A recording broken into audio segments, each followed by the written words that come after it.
Good morning to all of you and welcome to all of you in OCIS PCS classes. कैसे हैं आप लोग? Hope so सभी अच्छे होंगे, पढ़ाई भी बहुत बेहतर चल रही होगी। तो आज की करंट अफेयर्स की जो सेशन है उसमें हम लोग देख लेते हैं हमारे पास कौन कौन से इशूज हैं। वन लाइनर फैक्ट्स देखना है एंड एट द एंड हमें MCQs देखना है। तो स्टार्ट करते हैं और देखते हैं फर्स्ट इशूज कौन से हैं हमारे पास। फर्स्ट इशूज है वरिष्ठ नागरिकों के लिए सामाजिक न्याय और अधिकारिता मंत्रालय द्वारा सेक्रेड पोर्टल को लॉन्च किया गया है। तो यह किसके लिए है? सबसे पहले हमें यह ध्यान देना है ये कि है किसके लिए, ये किसके लिए है? तो वरिष्ठ नागरिकों के लिए है। ओके, वरिष्ठ नागरिकों के लिए पोर्टल कौन सी है? सेक्रेड। ओके, सेक्रेड पोर्टल है ये। पोर्टल को लॉन्च किया गया है और किसके द्वारा किया गया है? तो सामाजिक न्याय और अधिकारिता मंत्रालय के द्वारा। हो सकता है सवाल आपके पास क्वेश्चन ये पूछ ले कि सेक्रेड पोर्टल को किस मंत्रालय के द्वारा लॉन्च किया गया है? तो क्या होगा? सामाजिक न्याय और अधिकारिता मंत्रालय के द्वारा। तो सेक्रेड पोर्टल वरिष्ठ नागरिकों को कुछ पदों के लिए निजी उद्यमों से जोड़ने के लिए एक मंच प्रदान करता है। ये क्या है? सेक्रेड पोर्टल जो है वरिष्ठ नागरिकों को कुछ पदों के लिए निजी उद्यमों से जोड़ने के लिए एक मंच प्रदान करता है। अब यहाँ पर सबसे पहले हमें ये समझना होगा कि आखिर सेक्रेड का फुल फॉर्म होता क्या है। सेक्रेड क्या है ये? ओके, सेक्रेड का फुल फॉर्म जरा ध्यान दे लें। सेक्रेड का फुल फॉर्म क्या है? ये सेक्रेड का मतलब क्या है? तो सीनियर एबल सिटीजन, ठीक है, senior able citizens री-एम्प्लॉयमेंट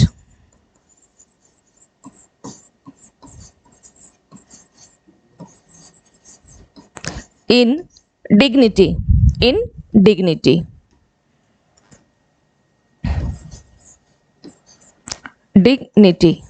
okay, senior able citizens for re-employments in dignity. तो ये हो गई सेक्रेड, ठीक है। सेक्रेड का फुल फॉर्म ये होता है। अब इसे दूसरी चीज क्या है? सामाजिक न्याय और अधिकारिता मंत्रालय, यानी सामाजिक न्याय और अधिकारिता मंत्रालय के मंत्री कौन है?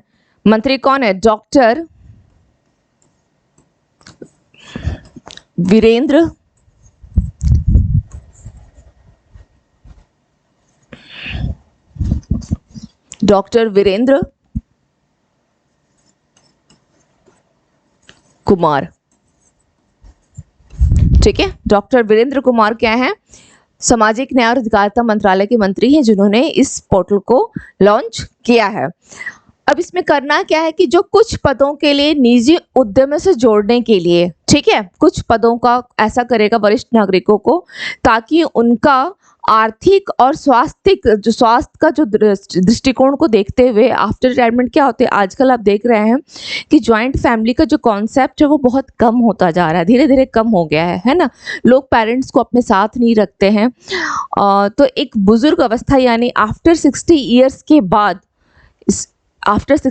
बाद उन्हें आर्थिक रूप से या अगर उसके स्वास्थ्य का दृष्टिकोण से भी देखा जाए तो किसी भी प्रकार की कोई प्रॉब्लम ना आए, उनका समग्र रूप से क्या हो, उनका भी विकास हो और पारिस्थितिक एक देखते हुए, ठीक है, गवर्नमेंट ने क्या किया कि इस पोर्टल को लॉन्च किया ताकि ऐसे जो बुजुर्ग है वो भी क्या करें, आफ्टर 60 ईयर्स के बाद वो कुछ काम कर सकें, जिसके लिए उन्होंने क्या किया कि कुछ पदों को, ठीक है, कुछ पदों के लिए निजी उद्यमों से जोड़ने के लिए एक मंच प्रदान करता है ताकि वो क्या हो, आर्थिक रूप से मजबूत हो सके, ठीक है, अपने स्वास्थ्य का देखभाल कर सके वो। ओके, चलिए अब ये किसकी पहल है? ये आगे देख लेते हैं। इसके साथ और क्या इश्यूज हैं? भारत में 110 मिलियन बुजुर्ग हैं। भारत में कितने हैं? 110 मिलियन बुजुर्ग हैं जिनकी उम्र क्या है, 60 वर्ष से अधिक है, ठीक है। जो नवीनतम रिपोर्ट है उसके अनुसार जनसंख्या परसेंटेज के रूप में देश में जितनी जनसंख्या है, कुल जनसंख्या के अगर हम परसेंटेज में बुजुर्गों का देखें तो बुजुर्गों की हिस्सेदारी कितनी है? 2001 में लगभग 7.5% से बढ़कर 2026 तक लगभग इतना 12.5% और 2050 तक 19.5% से अधिक होने की उम्मीद है। यानी अगर हम 25 वर्ष का ही देखें, एक एवरेज 25 साल का ही देखे जाए तो 25 साल में कितना बढ़ रहा है? 7.5 से 12.5, फिर आगे देख रहे हैं तो 19.5% जो है यह बढ़ रहा है, ठीक है।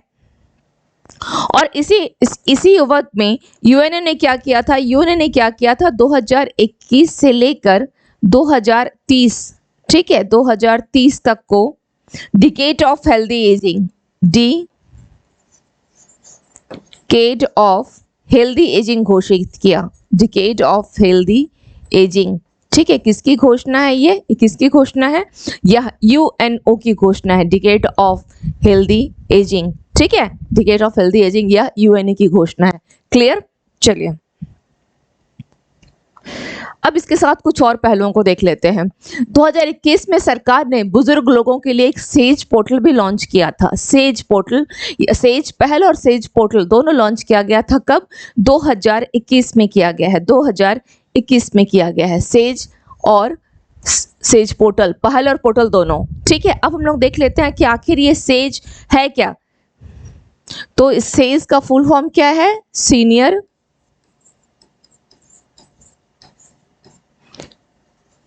एजिंग, ठीक है, senior care ageing, senior care ageing, okay, senior care ageing growth engine, senior care ageing growth engine, okay, senior care growth, okay, growth engine, senior care ageing growth engine, ठीक है, या आप सीनियर एजिंग ग्रोथ भी बोल सकते हैं, senior care या senior ageing growth engine भी बोला जा सकता है। यह कब लॉन्च हुआ था? 1 अक्टूबर 2021, 1 अक्टूबर 2021 को सरकार ने क्या किया, वरिष्ठ नागरिक जो काम करना चाहते हैं, ऐसा नहीं कि बिल्कुल बाध्यता है, जो काम करना चाहते हैं उनके लिए सेक्रेट पोर्टल को लॉन्च किया, उनके लिए सेक्रेट पोर्टल को लॉन्च किया। तो ये काफ़ी एक बस पोर्टल से इतना ध्यान रखिएगा कि यह पोर्टल जो है किसके लिए है, वरिष्ठ नागरिकों के लिए है जो काम करना चाहते हैं आफ्टर 60 ईयर्स, क्योंकि सीनियर सिटीजनशिप में वही आते हैं, और यह उनके आर्थिक विकास के लिए है, ताकि आर्थिक रूप से क्या हो, मजबूत हो और अपने स्वास्थ्य की वो देखभाल कर सके, है ना। आर्थिक और स्वास्थ्य दोनों ही इसमें आता है, ओके। चलिए अब हम लोग देख लेते हैं नेक्स्ट इशूज कौन सा है। विश्व बाल श्रम निषेध दिवस, विश्व बाल श्रम निषेध दिवस कब मनाया जाता है? यह कब मनाया जाता है? विश्व बाल श्रम निषेध दिवस 12 जून को, 12 जून को विश्व बाल श्रम निषेध दिवस की थीम क्या है? सभी के लिए सामाजिक न्याय, बाल श्रम समाप्त करें, सभी के लिए सामाजिक न्याय होना चाहिए और बाल श्रम को समाप्त करें। और इसमें सबसे खराब जो कंडीशन है बाल श्रम में वो अफ्रीका की है, एशिया की है और प्रशांत का एरिया जो क्षेत्र है वहां पर है, ठीक है। देख लेते हैं आगे रिपोर्ट क्या बता रही है। बाल श्रम के बारे में जागरूकता बढ़ाने के लिए इस दिन की शुरुआत पहली बार 2002 में अंतर्राष्ट्रीय श्रम संगठन यानी ILO के द्वारा की गई थी। किसके द्वारा की गई थी?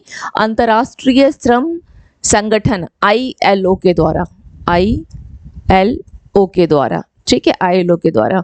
इसने ही क्या किया था, पहली बार 2002 में लोगों को अवेयर करने के लिए बाल श्रम के बारे में इसने स्टार्ट किया था। संयुक्त राष्ट्र के अनुसार अगर हम UN की बात करते हैं तो UN के अनुसार 160 मिलियन बच्चे जो हैं वो किस में शामिल हैं? बाल श्रम में। यानी 110 मिलियन अभी किस में थे? 110 मिलियन बुजुर्ग जो हैं वो इसमें UN की रिपोर्ट में 110 मिलियन क्या है? बुजुर्ग। लेकिन बच्चे कितने बता रहे हैं? 160 मिलियन बच्चे हैं जो बाल श्रम में जुड़े हुए हैं। 160 मिलियन बच्चे, ठीक है, बाल श्रम में शामिल हैं। बाल श्रम में अफ्रीका में बच्चों के परसेंटेज और बाल श्रम में बच्चों की पूर्ण संख्या में सबसे ऊपर कौन सा है? अफ्रीका है, ठीक है, अफ्रीका। मैंने भी आपको कहा था कि अफ्रीका हो गया, या अगर आप देखेंगे तो एशिया और प्रशांत वाला जो रीजन है वहां पर सबसे अधिक है बाल श्रम। तो सबसे ज्यादा इन तीनों सबसे अगर बात की जाए सबसे अधिक कहाँ है? अफ्रीका में, ठीक है। अफ्रीका में बाल श्रम में बच्चों के परसेंटेज और बच्चों की पूर्ण संख्या में सबसे ऊपर है। दोनों चीज ध्यान रखिएगा, ठीक है, दोनों चीज। ILO की रिपोर्ट हो गई। अब एक चीज और यहाँ ध्यान रखिए कि ILO ने एक और रिपोर्ट दिया है कि बेरोजगारी को भी इसने बताया है। जो लॉकडाउन लगी थी उससे पहले यानी प्री पैंडेमिक्स आने से पहले इसने जो बेरोजगारी का एक आकलन किया कि कितनी परसेंट हो गई है, 5.3% करीब आईएलओ की रिपोर्ट के अनुसार। ठीक है, चलिए ध्यान रखिएगा 5.3% इसने बेरोजगारी के बारे में भी बताया है। अब देख लेते हैं आगे, बाल श्रम में बच्चों के परसेंटेज और बाल श्रम में बच्चों की पूर्ण संख्या में एशिया और प्रशांत क्षेत्र दूसरे स्थान पर है। तो पहला स्थान पे कौन है, अफ्रीका है, दूसरे स्थान पर एशिया और प्रशांत क्षेत्र। ठीक है, इन तीन क्षेत्रों में दुनिया भर में बाल श्रम में हर 10 में से लगभग 9 बच्चे क्या हैं, शामिल हैं। बाल श्रम में हर 10 बच्चों में से लगभग 9 बच्चे हैं। ठीक है, केवल इन तीन क्षेत्रों में, कहाँ कहाँ, अफ्रीका में, एशिया में और प्रशांत क्षेत्र में। ओके, चलिए तो न्यूज़ सभी इंपॉर्टेंट है। नितिन अग्रवाल को बीएसएफ के महानिदेशक के रूप में नियुक्त किया गया है। किसे, नितिन अग्रवाल को बीएसएफ यानी बॉर्डर सिक्योरिटी फोर्स का किसको बनाया गया है, नितिन अग्रवाल को बनाया गया है। ठीक है, देख लेते हैं बीएसएफ के बारे में थोड़ा सा जान जाते हैं। बीएसएफ, इसकी स्थापना कब हुई थी, 1 दिसंबर 1965 को इसकी स्थापना हुई है। और नितिन अग्रवाल, बस इसमें ध्यान रखिएगा, नितिन अग्रवाल बीएसएफ के कौन है डायरेक्टर, नितिन अग्रवाल। ठीक है, अभी एक और अग्रवाल आएंगे, अमित अग्रवाल, तो उस पर कंफ्यूज नहीं होना है, वो मैं आगे बताऊंगी, नहीं बता रही हूँ, आगे बताऊंगी।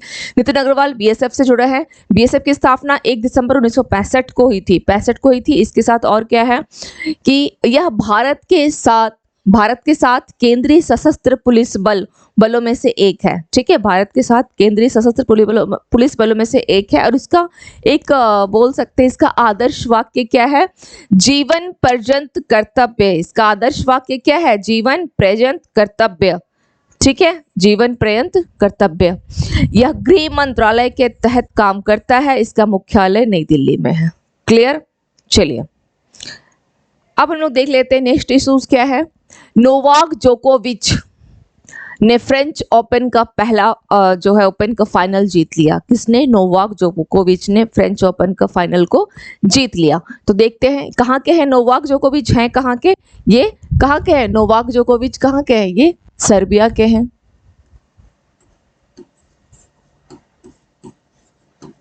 कहाँ के हैं ये, सर्बिया के हैं नोवाक जो। ठीक है, इन्होंने 23 ग्रैंड स्लैम, इनके बारे में थोड़ा सा और लिख लें।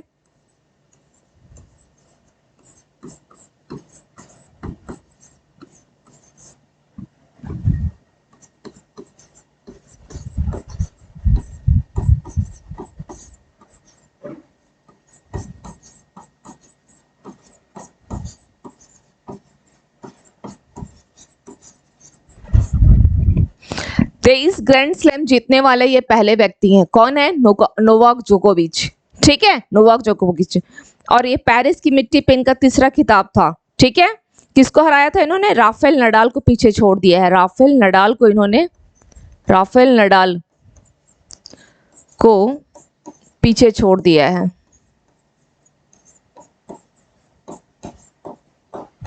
पीछे छोड़ दिया है। ठीक है, चलिए देख लेते हैं इनके बारे में। इस जीत के साथ वह कम से कम तीन बार सभी 4 ग्रैंड स्लैम इवेंट जीतने वाले पहले व्यक्ति बन गए। कम से कम 3 बार सभी ग्रैंड स्लैम। ओके, चलिए नेक्स्ट देखते हैं क्या है।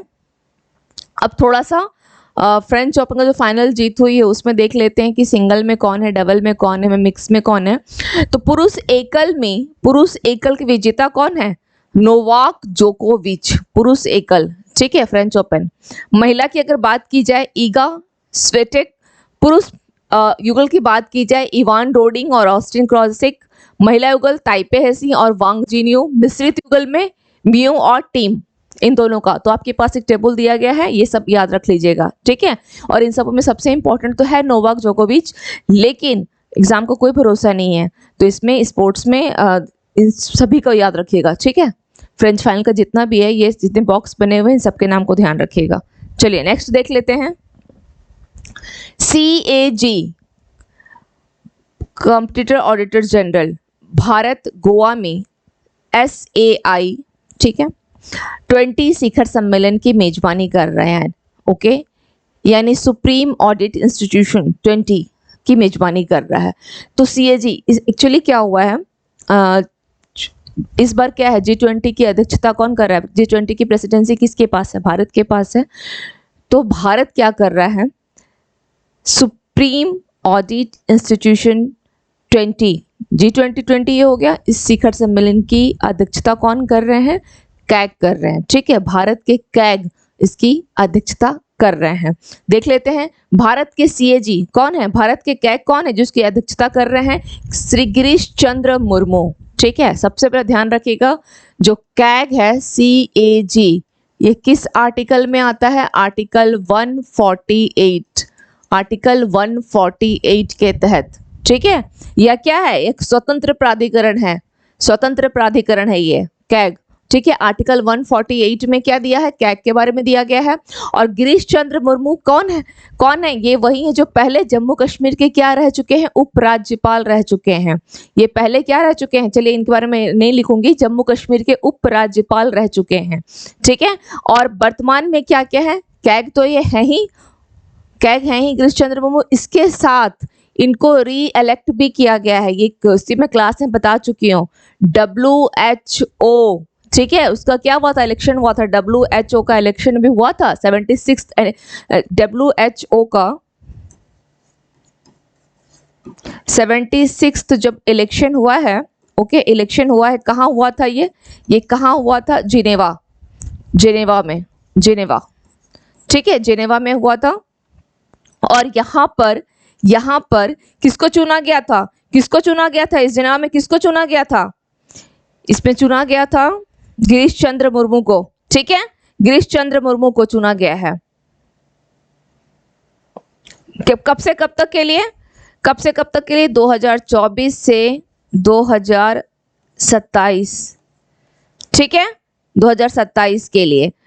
ओके, WHO के क्या बोल सकते हैं? बाहरी ऑडिटर है ना, यानी एक्सटर्नल ऑडिटर। ठीक है, एक्सटर्नल, WHO के external, WHO external auditor, external, external auditor, auditor. ठीक है, इनको रीइलेक्ट फिर से हुए हैं, रीइलेक्ट फिर से हुए हैं, मतलब वर्तमान में भी ये थे। कब से कब तक? 2019 से लेकर, ये इससे पहले भी थे। ठीक है, 2019 से लेकर 2023 तक, 23 तक, और फिर 2024 से लेकर के 27 तक 4 साल के लिए इनको चुना गया है। कितने साल के लिए? 4 इयर्स के लिए, 4 इयर्स के लिए इनको चुना गया है, 4 इयर्स के लिए। ठीक है, अंतर संसदीय संघ के बाहरी लेखा परीक्षक भी हैं। अंतर संसदीय संघ के, इनके बारे में 2-4 पॉइंट जान जाइए। या अंतर संसदीय संघ के बाहरी लेखा परीक्षक, ये इस साल के लिए ना इम्पोर्टेंट हो गया है। ठीक है, किसी भी एग्जाम में, किसी ना किसी एग्जाम में आगे के 6 महीने में जरूर एक क्वेश्चन आएगा, ये बहुत इंपॉर्टेंट हो गया है। ठीक है, ध्यान रखिएगा, बहुत इंपॉर्टेंट हो गया है। किनको लेकर के? गिरीश चंद्र मुर्मू के ऊपर एक न एक सवाल बन जाएगा, ये वेरी वेरी इंपॉर्टेंट है, वेरी वेरी इंपॉर्टेंट। ओके, अब हाँ, तो इन्होंने क्या किया है? भारत के G20, इस साल G20 की अध्यक्षता कौन कर रहा है? भारत कर रहा है। इसकी प्रेसिडेंसी किसके पास है? भारत के पास है G20 की। चलिए, तो के तहत SAI-20 इंगेजमेंट ग्रुप के अध्यक्ष हैं। क्लियर हो गया? तो भारत के CAG जो हैं गिरीश चंद्र मुर्मू, भारत की G20 अध्यक्षता के तहत SAI को जरा यहाँ पे इसको भी लिख लें। SAI क्या है? तो सुप्रीम ऑडिट इंस्टीट्यूशन, ठीक है, इंस्टीट्यूशन, सुप्रीम ऑडिट इंस्टीट्यूशन के क्या 20 शिखर सम्मेलन की मेजबानी या एंगेजमेंट ग्रुप के अध्यक्ष कौन है? गिरीश चंद्र मुर्मू है। अब यह आयोजित कहाँ हो रहा है, ये भी ध्यान देना है। तो यह गोवा में आयोजित हो रहा है। ठीक है, गोवा में, ये ध्यान रखिएगा, गोवा में आयोजित हो रहा है। ओके, यह शिखर सम्मेलन कहाँ हो रहा है? गोवा में आयोजित हो रहा है। क्लियर? इससे अगर इनसे रिलेटेड कोई भी अगर डाउट हो तो आप लोग मुझे कमेंट करके जरूर पूछ लीजिएगा। वैसे मैंने अपने तक तो पूरा बता दिया है, फिर भी अगर लगे थोड़ा भी तो चलिए नेक्स्ट देख लेते हैं क्या इश्यूज है। किसानों के सशक्तिकरण के लिए भारतीय कृषि अनुसंधान परिषद और अमेजन किसान के बीच एक समझौता हुआ है। किसके लिए? तो किसानों को सशक्त करने के लिए, मजबूत करने के लिए। किसके किसके बीच में समझौता हुआ है? किसानों को सशक्त करने के लिए तो ICAR भारतीय कृषि अनुसंधान परिषद और अमेजन के बीच में, ध्यान रखिएगा। ICAR Indian council of agriculture research, ठीक है। अमेजन के नेटवर्क के माध्यम से किसानों को तकनीकी सहायता जो है वो उपलब्ध कराई जाएगी और उसका रिजल्ट क्या आएगा कि किसानों की आजीविका में सुधार होगा और फसल की उपज में भी वृद्धि होगी। That's it. चलिए नेक्स्ट इश्यूज देख लेते हैं क्या है। भारत ने दक्षिण कोरिया को हराकर, भारत ने क्या किया? दक्षिण कोरिया को हराकर महिला जूनियर हॉकी खिताब जीत लिया है, ठीक है। तो सबसे पहले तो हेडिंग को ध्यान रखिएगा, भारत ने किसको हराया है? दक्षिण कोरिया को हराया है। तो देख लेते हैं। भारतीय महिला टीम ने जापान के, कहाँ हुआ था? जापान के काकामिगहारा में महिला जूनियर एशिया कप खिताब के फाइनल में दक्षिण कोरिया को हराया है। दक्षिण कोरिया को हरा दिया, बस इतना ही, इससे अधिक और कुछ नहीं। चलिए अमित अग्रवाल, इससे पहले क्या थे? नितिन अग्रवाल जो कि BSF के बनाए गए हैं और यहाँ पे अमित अग्रवाल है जो कि भारतीय विशिष्ट पहचान प्राधिकरण यानी आधार के नए CEO बनाए गए हैं। ओके, नए CEO बनाए गए हैं। नेक्स्ट देख लेते हैं क्या है। मणिपुर में शांति स्थापित करने के लिए समिति बनी है। मणिपुर में शांति स्थापित करने के लिए तो केंद्र सरकार ने मणिपुर में शांति स्थापित करने के लिए गवर्नर किसके, कौन है? ध्यान रखिएगा, गवर्नर अनुसुईया उइके के नेतृत्व में एक शांति समिति का गठन किया है, ठीक है। शांति समिति का गठन किया है। चलिए नेक्स्ट देख लेते हैं क्या इश्यूज है। प्रफुल्ल पटेल और सुप्रिया सुले को NCP का कार्यकारी अध्यक्ष नियुक्त किया गया है। NCP का किसको? प्रफुल्ल पटेल और सुप्रिया सुले को किसका? कार्यकारी NCP का। NCP यानी राष्ट्रवादी कांग्रेस पार्टी के अध्यक्ष कौन है? शरद पवार ने कार्यकारी अध्यक्ष के नाम की घोषणा की, ठीक है। अब चलिए इसके आगे देख लेते हैं। वर्तमान उपाध्यक्ष प्रफुल्ल पटेल, वर्तमान उपाध्यक्ष कौन है? प्रफुल्ल पटेल और शरद पवार की बेटी है सुप्रिया सुले, कौन है? शरद पवार की बेटी ने क्या की है? NCP की कार्यकारी अध्यक्ष बनी है। ये लाइन याद रखिएगा, यह इंपॉर्टेंट है। कौन कौन है NCP के? तो प्रफुल्ल पटेल और सुप्रिया सुले, ठीक है। यह घोषणा राष्ट्रवादी कांग्रेस पार्टी की 25वीं वर्षगांठ पर की गई। पार्टी के राष्ट्रीय महासचिव सुनील तटकरे को उड़ीसा, पश्चिम बंगाल, किसान और अल्पसंख्यक विभाग की जिम्मेदारी दी गई है। इसके साथ ही प्रफुल्ल पटेल को MP, गुजरात, राजस्थान, झारखंड, गोवा और राज्यसभा का प्रभारी बनाया गया है। सुप्रिया सुले को महाराष्ट्र में NCP मामलों लाइक हरियाणा, पंजाब और महिलाओं, युवकों, छात्रों और लोकसभा से जुड़े मुद्दों की प्रभारी होंगी। देख लेते हैं और क्या है। राष्ट्रवादी कांग्रेस पार्टी यानी NCP के बारे में थोड़ा सा जान जाते हैं। इसकी स्थापना 10 जून को, इसकी स्थापना कब हुई थी? 10 जून 1999 को शरद पवार, PA संगमा और तारिक अनवर ने की थी। क्लियर? यह महाराष्ट्र में सबसे बड़ी विपक्षी पार्टी है और नागालैंड की तीसरी सबसे बड़ी पार्टी है, नागालैंड की। ओके, NCP का चुनाव चिन्ह एनालॉग अलार्म क्लॉक है, एनालॉग अलार्म क्लॉक है। इसके साथ ही और क्या जुड़ा है देखते हैं। राष्ट्रवादी कांग्रेस पार्टी NCP की राष्ट्रीय पार्टी का दर्जा भारत के चुनाव आयोग द्वारा वापस ले लिया गया है, ठीक है। इसका क्या किया गया है? राष्ट्रीय पार्टी का दर्जा जो है चुनाव आयोग द्वारा। तो चुनाव आयोग किसमें है? आर्टिकल 324 टू 329 क्या है? चुनाव आयोग किस भाग में है? 15 में है, 15 में है। और अभी मुख्य निर्वाचन आयुक्त कौन है? कौन है अभी मुख्य निर्वाचन आयुक्त? राजीव कुमार। राजीव कुमार है मुख्य निर्वाचन आयुक्त, है ना। राजीव कुमार कौन है? मुख्य निर्वाचन आयुक्त है अभी। क्लियर? चलिए अब इसके साथ थोड़ा और ध्यान रख लीजिएगा कि इनका क्रम अगर पूछ लेता है, अगर इनका क्रम पूछता है तो क्रम में ये सॉरी, इनका अगर ये काम पूछ ले तो 6 ईयर्स या 65 ईयर्स होता है। ठीक है, 6 ईयर्स या 65 ईयर्स तक ये अपने पद पर रह सकते हैं। श्री राजीव कुमार, श्री राजीव कुमार। ओके, कौन है? मुख्य चुनाव आयुक्त, मुख्य चुनाव आयुक्त। ओके, मुख्य चुनाव आयुक्त श्री राजीव कुमार, 6 ईयर या 65 ईयर्स। ठीक है, और इससे पहले कौन थे? सुनील अरोड़ा रह चुके हैं। ठीक है, सुनील अरोड़ा रह चुके हैं। क्रम के हिसाब से ये 25th है, 25th है अगर क्रम वाइज पूछा जाए तो। हालांकि ये इंपॉर्टेंट नहीं है तो क्रम को आप रहने ही दें। ठीक है, क्रम को छोड़ दें, केवल राजीव कुमार को ध्यान रखिएगा, राजीव कुमार। चलिए, राजीव कुमार को ध्यान रखिएगा, मुख्य चुनाव आयुक्त है। अब हम लोग यहाँ पर देख लेते हैं, एक सवाल और बन सकता है कि एनसीपी की राष्ट्रीय पार्टी का दर्जा जो है वापस ले लिया गया है। तो अभी वर्तमान में कितनी राष्ट्रीय पार्टी हैं? वर्तमान में कितनी राष्ट्रीय पार्टी हैं? वर्तमान में कितनी राष्ट्रीय पार्टी हैं? ओके, चलिए तो इसे करते हैं। वर्तमान में कितनी राष्ट्रीय पार्टी हैं? यहाँ पे लिख लें, वर्तमान में 6 राष्ट्रीय party.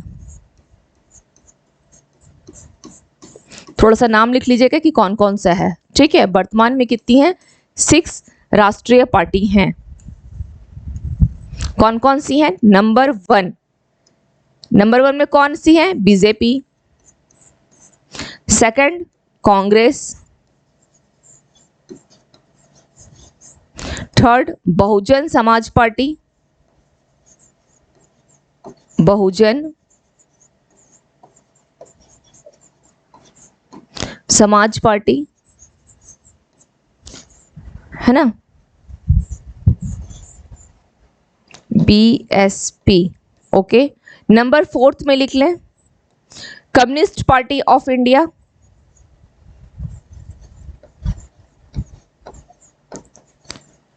Communist party of India, bracket में लिखिएगा मार्क्सवादी। ठीक है, मार्क्सवादी। ओके, मार्क्सवादी। एंड या आप यहाँ पर इसको हिंदी में लिख लें, ज़्यादा सही रहेगा, मार्क्सवादी है।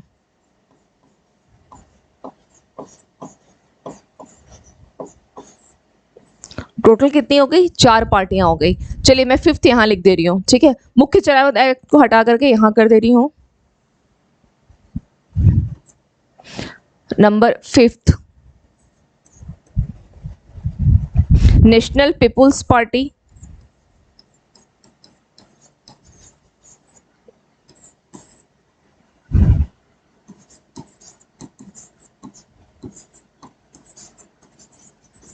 नेशनल पीपुल्स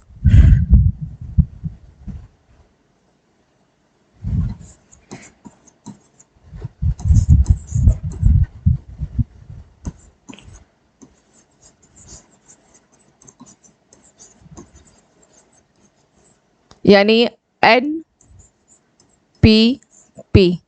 ठीक है, NPP, national people's party. And number 6 आप लोग लिख लें, आम आदमी पार्टी।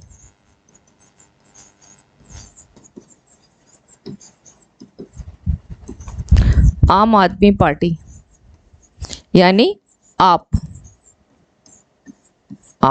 तो ये हो गई आपकी 6 राष्ट्रीय पार्टी। ठीक है, 6 राष्ट्रीय पार्टी हो गई। एनपीपी है ये, एनपीपी नेशनल पीपुल्स पार्टी, आम आदमी पार्टी आप, बीजेपी, कांग्रेस, बसपा एंड मार्क्सवादी जो है कम्युनिस्ट पार्टी ऑफ इंडिया।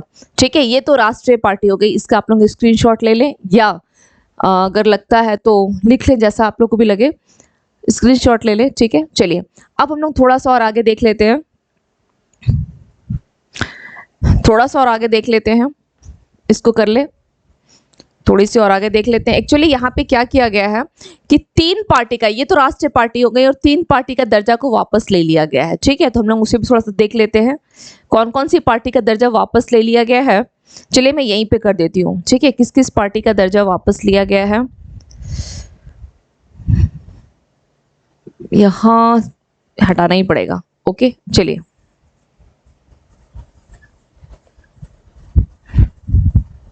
किस किस पार्टी का दर्जा जो है, राष्ट्रीय पार्टी का दर्जा वापस, राष्ट्रीय पार्टी का दर्जा वापस, ये शो होगा कि नहीं, एक मिनट, ठीक है। राष्ट्रीय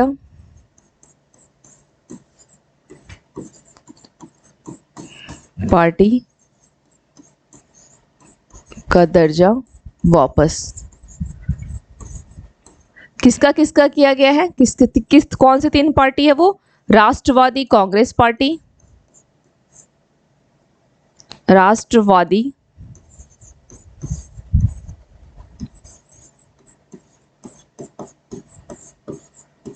कांग्रेस पार्टी, यानी क्या हो जाएगा, एनसीपी, जो आप यहां देख रहे हैं राष्ट्रवादी कांग्रेस पार्टी। ठीक है, फर्स्ट तो ये हो गई। सेकंड हो गया Akhil Bharatiya Trinamool Congress, Akhil Bharatiya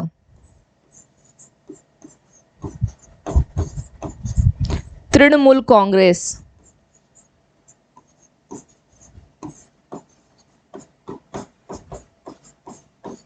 okay, all India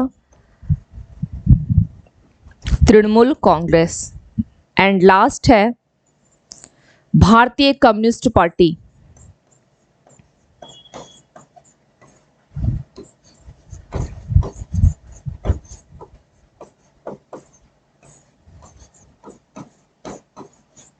यानी सीपीआई। ये 3 पार्टी है जिनका दर्जा जो है वापस ले लिया गया है। स्क्रीनशॉट ले लें आप लोग, स्क्रीनशॉट ले लें, ठीक है, 3 पार्टी है। चलिए नेक्स्ट देख लेते हैं, नेक्स्ट क्या इशूज है। हाँ, अब आते हैं वॉलेंडर फैक्ट्स के ऊपर। दुनिया के गुप्तचर प्रमुख की गुप्त बैठक कहाँ हुई है, दुनिया के गुप्तचरों के प्रमुख की गुप्त बैठक कहाँ हुई है, तो यह सिंगापुर में किया गया है। कहाँ किया गया है, सिंगापुर में।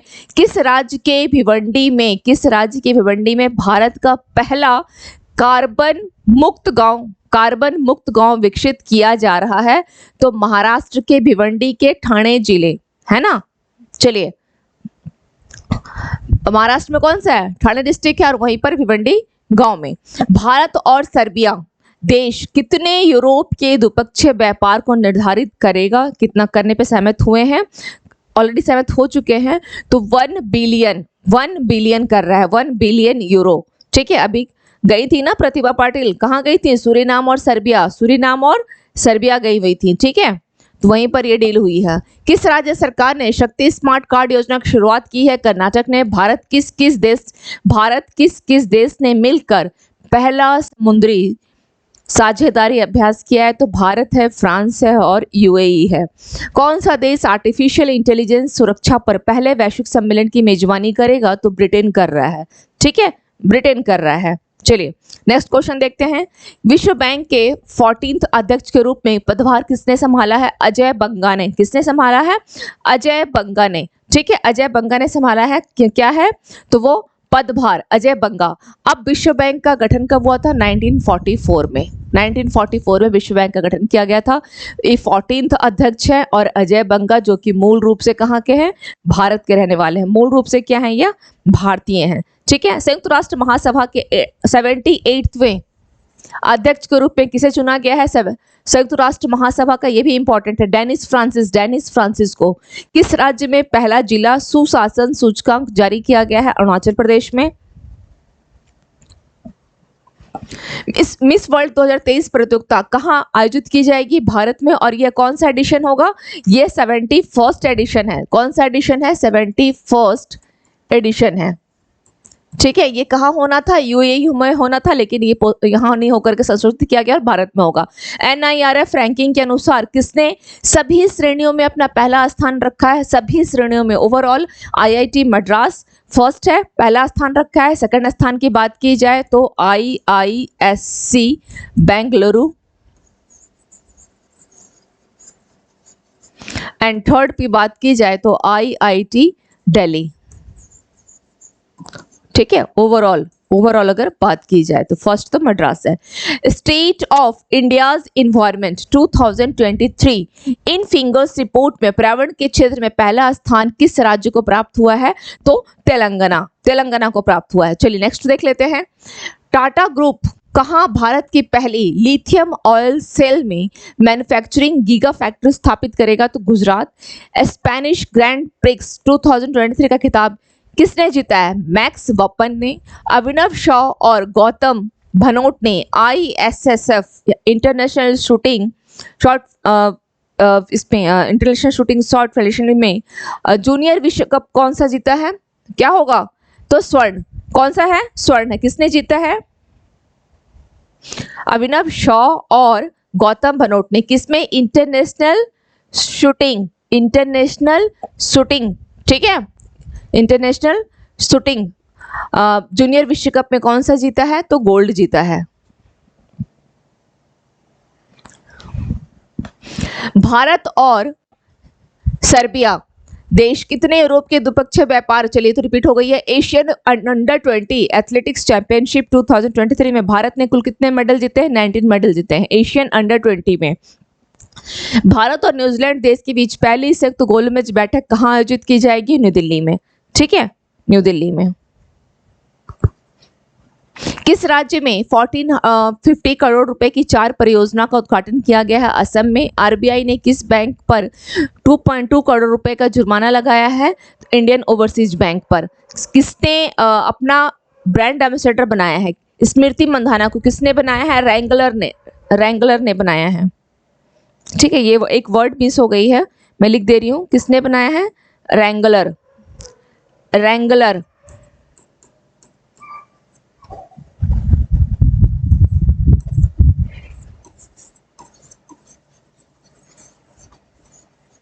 रैंगलर ने, ओके, रैंगलर ने किसे अपना ब्रांड एम्बेसडर बनाया है? स्मृति मंधाना को। चलिए नेक्स्ट देख लेते हैं। डीआरडीओ ने किस राज्य में अग्नि प्राइम मिसाइल का सफल परीक्षण किया? उड़ीसा में, ठीक है। आइए अब हम लोग चलते हैं एमसीक्यूज पर। शहरी सहकारी बैंकों को मजबूत करने के लिए सरकार द्वारा शुरू की गई 4 पहलों में से कौन सी पहल है? शहरी सहकारी बैंक अब हर वित्त वर्ष में स्वीकृत क्षेत्रों में बिना रिजर्व बैंक की अनुमति के 10% नई शाखाएं खोल सकेंगे। ये स्टेटमेंट क्या है? बिल्कुल सही है। यूसीबी वाणिज्यिक बैंकों की तरह एक मुश्त निपटान भी कर सकते हैं। दोनों स्टेटमेंट सही है। सी आंसर 1 और 2 दोनों होगा। नेक्स्ट क्वेश्चन देखते हैं। नेक्स्ट क्वेश्चन, प्रधानमंत्री श्री नरेंद्र मोदी ने 11 जून को नई दिल्ली में अंतर्राष्ट्रीय प्रदर्शनी और कन्वेंशन सेंटर में राष्ट्रीय प्रशिक्षण सम्मेलन के किस संस्करण का उद्घाटन किया है? तो यह पहला, दूसरा, तीसरा, चौथा, तो यह पहला है। कहां पर? 11 जून को नई दिल्ली में किया गया है अंतर्राष्ट्रीय प्रदर्शनी और कन्वेंशन सेंटर में राष्ट्रीय प्रशिक्षण सम्मेलन, ठीक है, मोदी जी के द्वारा किया गया है इसका उद्घाटन। राष्ट्रीय प्रशिक्षण एजेंसी के महानिदेशक के रूप में किसे नियुक्त किया गया है? सुबोध कुमार सिंह, संजीव कुमार चड्डा, सुनील कुमार बर्णवाल, ऋचा शर्मा, तो कौन होगा? आंसर क्या होगा? सुबोध कुमार सिंह को। चलिए नेक्स्ट क्वेश्चन देखते हैं। बीएसएफ के नए महानिदेशक के रूप में किसे नियुक्त किया गया है? बीएसएफ के नए महानिदेशक के रूप में नितिन अग्रवाल, राजीव कुमार सिंह, रश्मि चौधरी, अमित अग्रवाल, तो क्या होगा? बीएसएफ का नितिन अग्रवाल। किसानों को सशक्त बनाने के लिए किस संस्था ने अमेजन किसान के साथ समझौता ज्ञापन पर हस्ताक्षर किए हैं? तो भारतीय कृषि अनुसंधान परिषद ने किया है। आंसर बी, भारतीय कृषि अनुसंधान परिषद। सीमा सुरक्षा बल और बांग्लादेश के बॉर्डर गार्ड के बीच 53rd जो महानिदेशक स्तर का सीमा समन्वय सम्मेलन कहाँ शुरू हुआ? दिल्ली, ढाका, कोलकाता, दिसपुर, तो क्या होगा इसका right answer? Delhi. Next question, विश्व बाल श्रम निषेध दिवस 2023 का विषय कौन सा है? विश्व बाल श्रम निषेध दिवस क्या है? बाल श्रम को समाप्त करने के लिए सार्वभौमिक सामाजिक संरक्षण, सभी के लिए सामाजिक न्याय, बाल श्रम समाप्त करें, तो B is the right answer. B is the right answer. Answer क्या होगा? बी। ये थीम को ध्यान रखिएगा। नेक्स्ट क्वेश्चन देखते हैं। भारत ने किस देश को हराकर महिला जूनियर हॉकी खिताब जीता? भारत ने किस देश को हराया है? चीन, दक्षिण कोरिया, थाईलैंड, जापान, तो भारत ने दक्षिण कोरिया को हराया है, 2-1 से हराया है, ठीक है। जापान में हुआ था ये। राष्ट्रवादी कांग्रेस पार्टी एनसीपी का कार्यकारी अध्यक्ष किसे नियुक्त किया गया? प्रफुल्ल पटेल, सुप्रिया सुले, अजित पवार, ए और बी दोनों, तो इसका आंसर क्या होगा? डी, ए और बी दोनों। नेक्स्ट क्वेश्चन और लास्ट क्वेश्चन है ये। भारत के कैग किस शहर में SAI 20 शिखर सम्मेलन की मेजबानी कर रहे हैं? तो यह कहाँ कर रहे हैं? गोवा में किया जा रहा है, गोवा में हो रहा है। यह मेजबानी कहाँ हो रहा है? गोवा में हो रहा है। चलिए, तो आज की क्लास का ये MCQs, वन लाइनर फैक्ट्स और इश्यूज सभी कंप्लीट हो गए। इससे रिगार्डिंग अगर किसी भी प्रकार की कोई डाउट हो तो आप लोग मुझे कमेंट जरूर करें। कंटेंट से रिगार्डिंग भी अगर कोई डाउट हो तो कमेंट कर सकते हैं। और ये आपकी क्लास है, चैनल तो मेरी है, इस चैनल को आप लोग लाइक करें, शेयर करें एंड सब्सक्राइब करें। तो मिलते हैं फिर नेक्स्ट करंट अफेयर्स की क्लास में tomorrow morning. Thank you to all of you and have a nice day.